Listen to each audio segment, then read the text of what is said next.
माझ्या मुलाला व्हेरिकोज व्हेन्सचा त्रास होता आणि आदित्य बिर्ला हॉस्पिटलमध्ये मी जेव्हा त्याला नेलं त्यावेळेला तिथे ऑपरेशन शिवाय पर्याय नाही असं त्यांनी मला सांगितलं होतं. पण ऑपरेशन केलं तरी हा त्रास परत होऊ शकतो असं देखील त्यांनी सांगितलं होतं.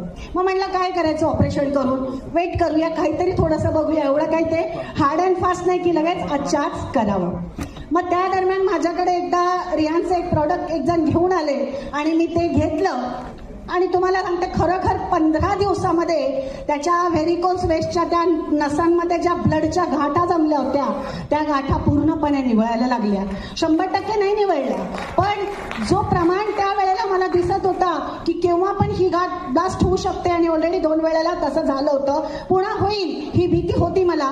पण हे रियांश अमृत ज्यूस घेतल्यानंतर खूप फरक पडला आणि आजच्या तारखेला आता तर कंटिन्यू घेतोय रियांश अमृत ज्यूस.